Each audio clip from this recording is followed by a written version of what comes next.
Assalamualaikum warahmatullahi wabarakatuh. Bismillahirrahmanirrahim. Alhamdulillahirabbil alamin.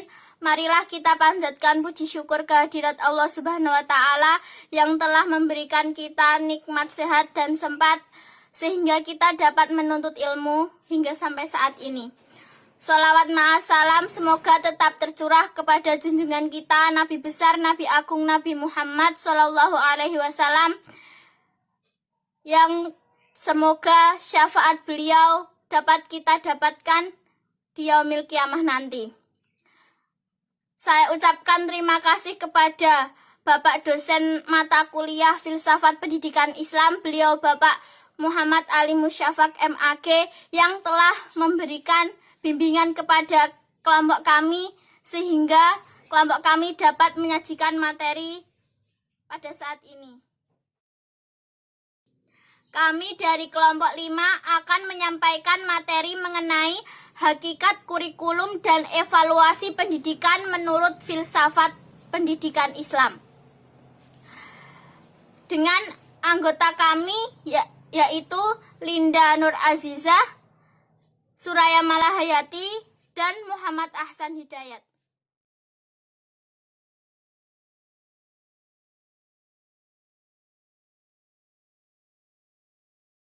A. Latar belakang pendidikan.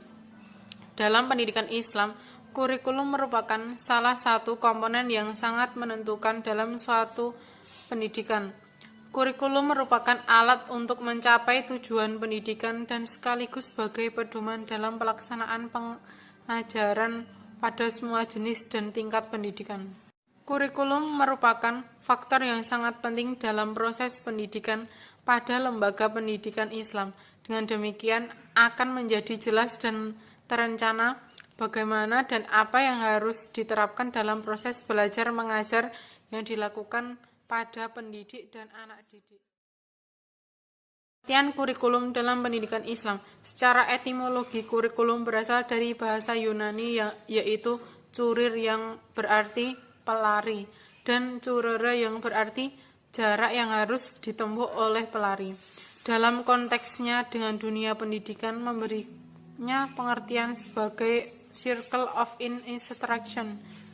Konteksnya dengan dunia pendidikan memberinya pengertian sebagai circle of instruction, yaitu suatu lingkaran pengajaran di mana guru dan murid terlibat di dalamnya. Kurikulum adalah semua rencana yang terdapat dalam proses. Hakikat kurikulum dalam pendidikan Islam. Secara filosofis, hakikat kurikulum adalah model yang diacu oleh pendidikan dalam upaya membentuk citra sekolah dengan mewujudkan tujuan pendidikan yang disepakati.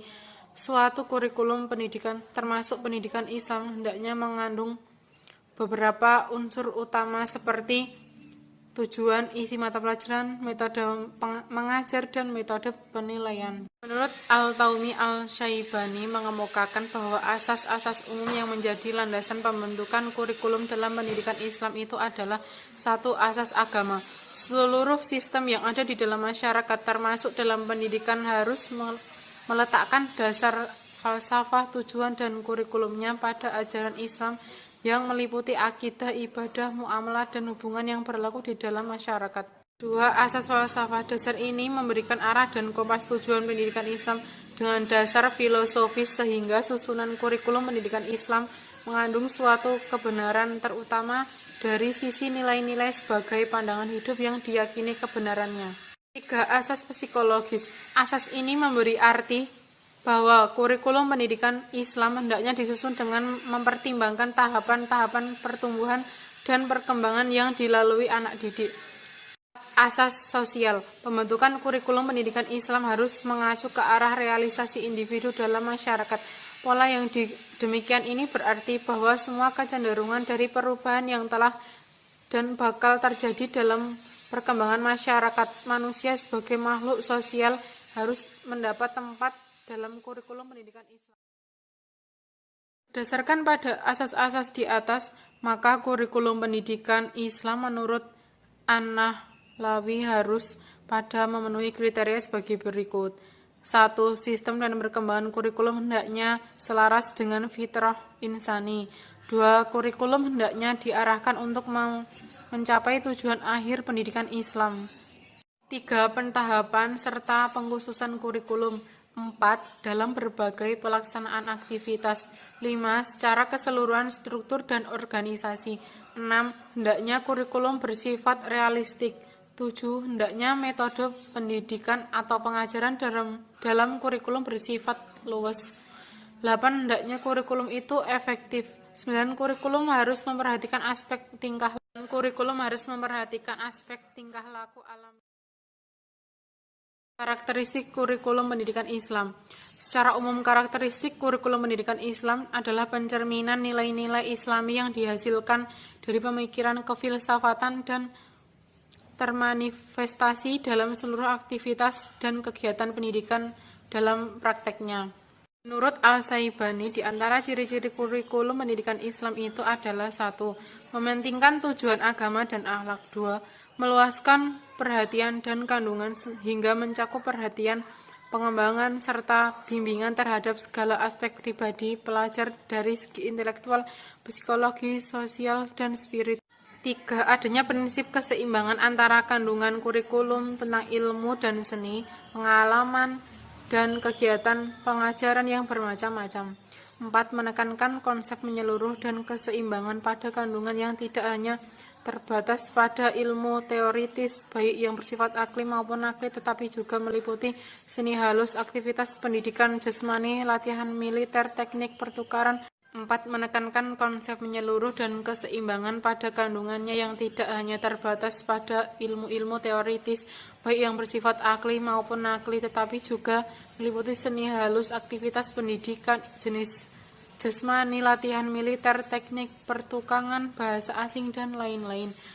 5. Keterkaitan antara kurikulum pendidikan Islam dengan minat, kemampuan, keperluan, dan perbedaan individual. 5. Keterkaitan antara kurikulum pendidikan Islam dengan minat, kemampuan, keperluan, dan perbedaan individual antara siswa.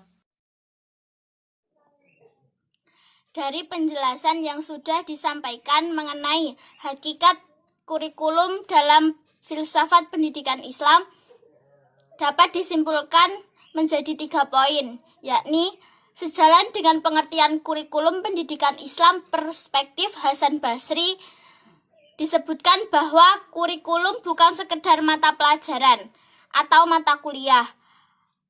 Kurikulum adalah sebuah rencana yang terdapat dalam proses pembelajaran.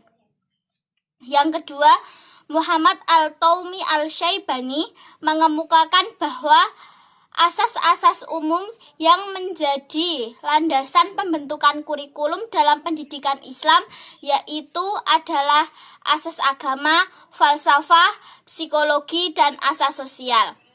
Yang ketiga, di dalam kurikulum, Muhammad Al-Taumi Al-Syaibani juga mengemukakan bahwa terdapat ciri-ciri yang berimplikasi bahwa tidak hanya menempatkan anak didik sebagai objek didik, melainkan juga sebagai subjek didik yang sedang mengembangkan diri menuju kedewasaan sesuai dengan konsepsi Islam.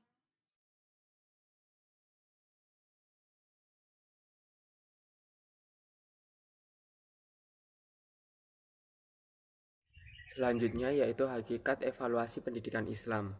Pendidikan adalah upaya sadar yang dilakukan seseorang dalam proses pembelajaran dan merupakan tanggung jawab untuk memelihara, membimbing, dan mengarahkan pertumbuhan dan perkembangan kehidupan peserta didik agar ia memiliki makna dan tujuan hidup. Dalam pendidikan Islam, tujuan merupakan sasaran ideal yang hendak dicapai.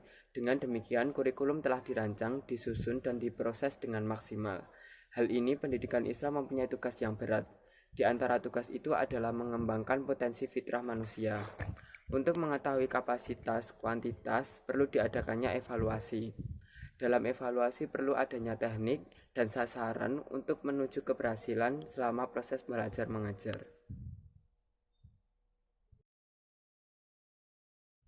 Selanjutnya adalah pengertian dari hakikat evaluasi pendidikan Islam.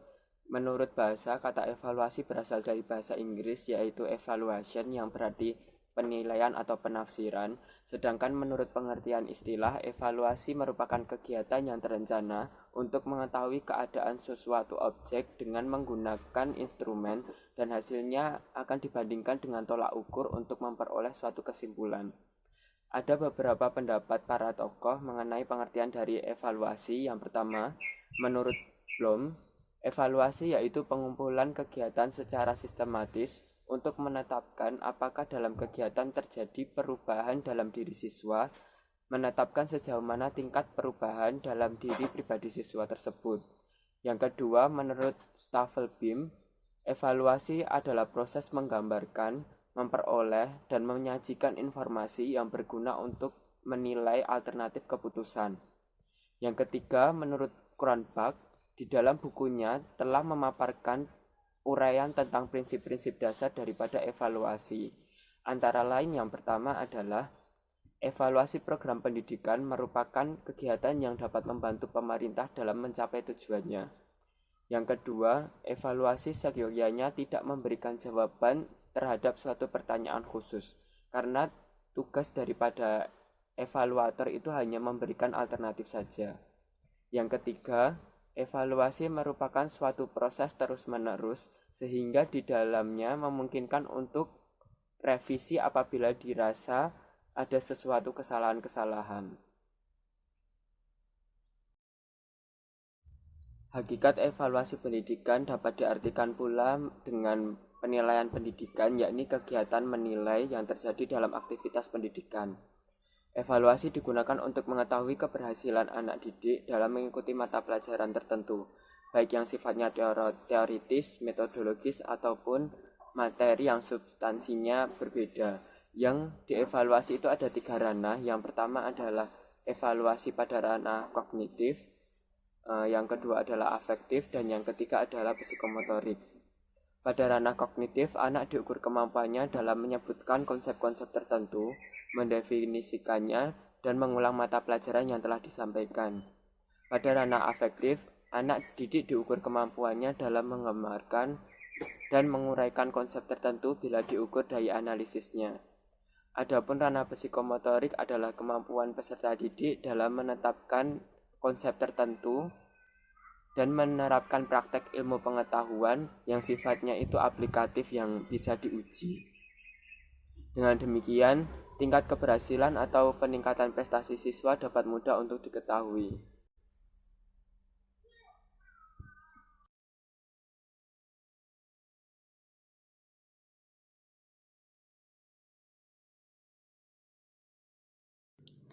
Tujuan evaluasi pendidikan Islam.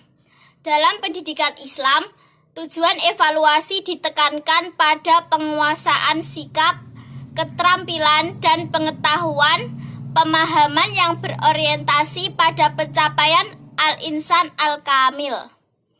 Penekanan ini bertujuan untuk mengetahui kemampuan peserta didik yang secara garis besar meliputi 4 hal, yaitu pertama, sikap dan pengalaman terhadap hubungan pribadinya dengan Tuhannya.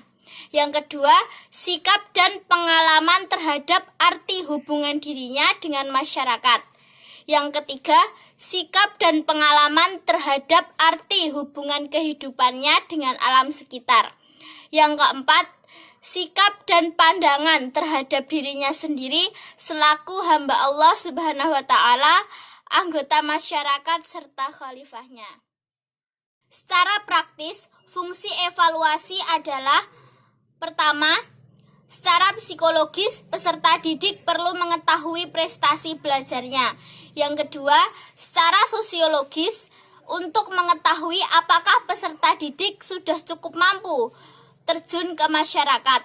Yang ketiga, secara didaktis metodis, evaluasi berfungsi untuk membantu guru dalam menempatkan peserta didik pada kelompok tertentu sesuai dengan kemampuan dan kecakapannya masing-masing. Yang keempat, untuk mengetahui kedudukan peserta didik di antara teman-temannya. Yang kelima, untuk mengetahui taraf kesiapan peserta didik dalam menempuh program pendidikan.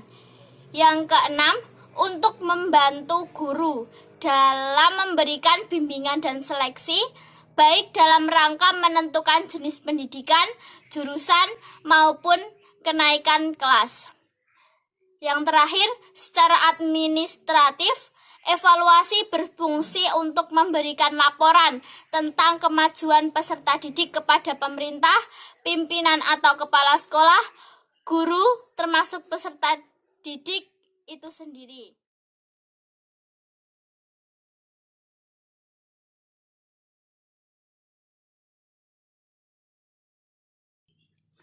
Dalam pelaksanaan evaluasi harus memperhatikan 4 prinsip di bawah ini.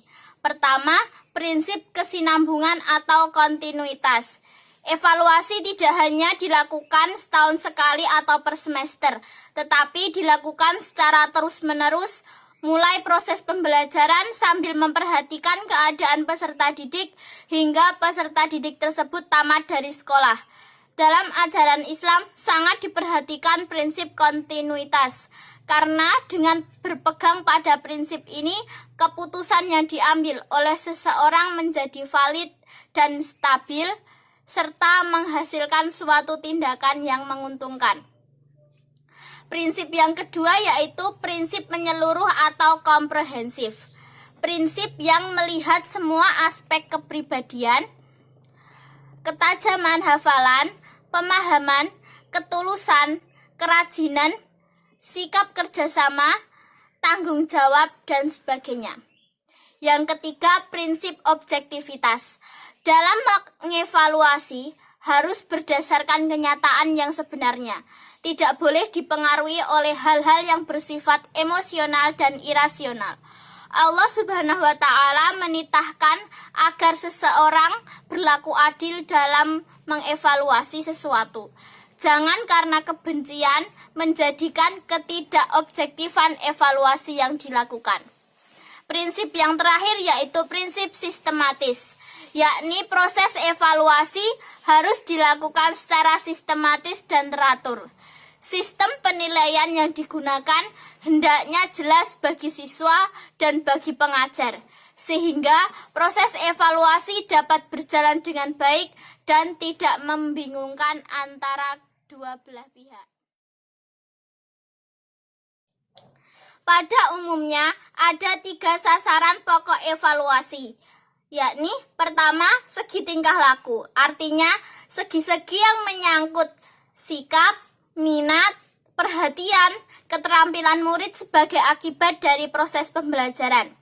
Yang kedua, segi pendidikan, artinya penguasaan, pemahaman materi pembelajaran yang diberikan oleh guru dalam proses pembelajaran. Yang ketiga, segi yang menyangkut proses pembelajaran dan mengajar itu sendiri, yaitu bahwa proses pembelajaran perlu diberi penilaian secara objektif dari guru. Sebab baik tidaknya proses pembelajaran akan menentukan baik tidaknya hasil belajar yang dicapai oleh murid. Selanjutnya yaitu syarat dan jenis evaluasi pendidikan Islam. Yang pertama, evaluasi formatif, yaitu evaluasi yang digunakan untuk mengetahui hasil belajar yang dicapai oleh peserta didik setelah ia menyelesaikan program dalam satuan bahan pelajaran tertentu dalam bidang tertentu. Allah menganjurkan agar manusia untuk berkonsentrasi pada suatu informasi yang didalami sampai tuntas, mulai dari pencarian sampai pada tahap pengevaluasian. Setelah informasi itu telah dikuasai dengan sempurna, ia dapat beralih pada informasi yang lainnya. Yang kedua, evaluasi sumatif. Evaluasi yang dilakukan terhadap hasil belajar peserta didik setelah mengikuti pelajaran dalam satu catur bulan, satu semester atau akhir tahun untuk menentukan jenjang pendidikan berikutnya. Yang ketiga, evaluasi penempatan. Evaluasi penempatan adalah evaluasi yang dilakukan sebelum anak mengikuti proses belajar mengajar untuk kepentingan keterampilan penempatan pada jurusan atau fakultas yang diinginkan. Yang keempat, evaluasi diagnosis, yaitu evaluasi terhadap hasil penganalisisan tentang keadaan belajar peserta didik, baik merupakan kesulitan-kesulitan atau hambatan yang ditemui dalam situasi belajar mengajar itu sendiri. Selanjutnya, syarat-syarat yang dapat dipenuhi dalam proses evaluasi pendidikan Islam adalah yang pertama, validity, yaitu tes harus dilakukan berdasarkan hal-hal yang seharusnya dievaluasi yang meliputi seluruh bidang tertentu yang diinginkan dan diselidiki.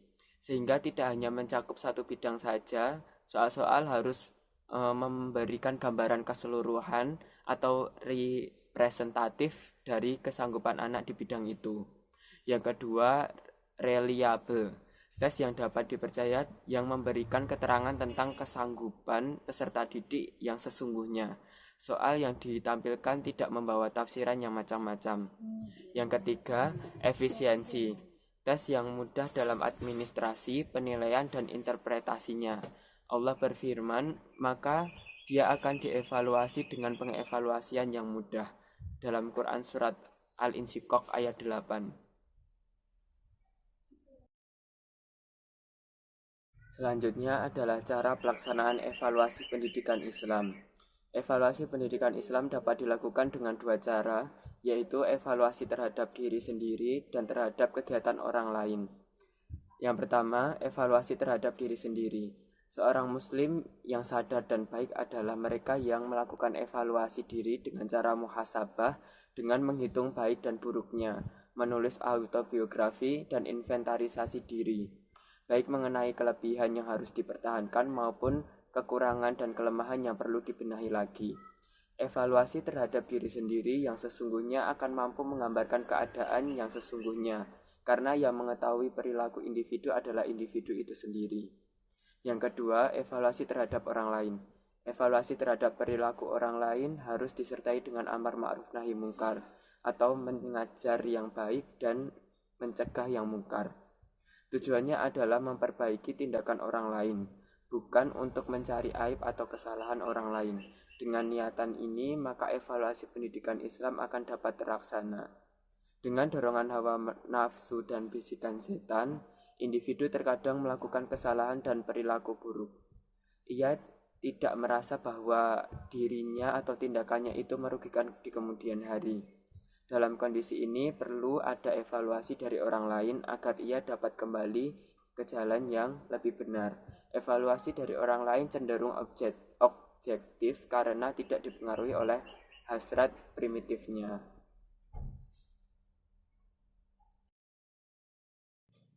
Kesimpulan dari materi evaluasi ini yaitu pertama, pengertian evaluasi. Evaluasi merupakan kegiatan yang terencana untuk mengetahui keadaan sesuatu objek dengan menggunakan instrumen dan hasilnya dibandingkan dengan tolak ukur untuk memperoleh kesimpulan.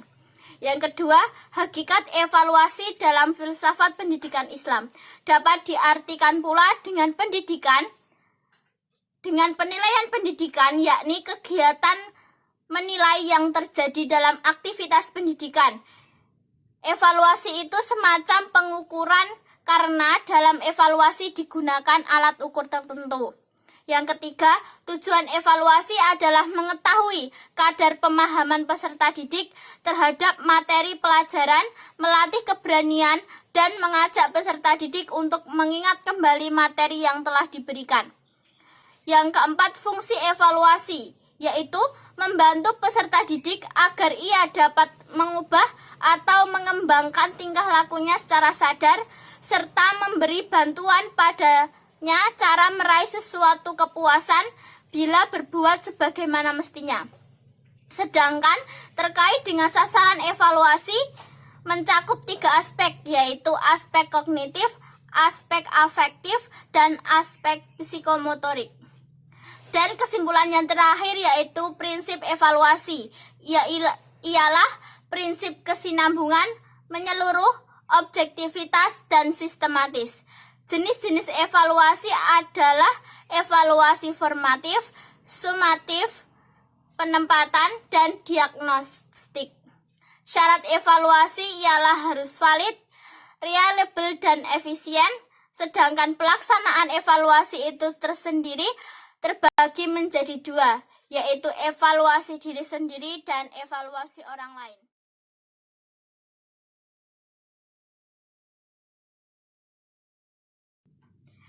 Sekian materi yang dapat kelompok kami sampaikan, kurang lebihnya mohon dimaafkan. Wassalamualaikum warahmatullahi wabarakatuh.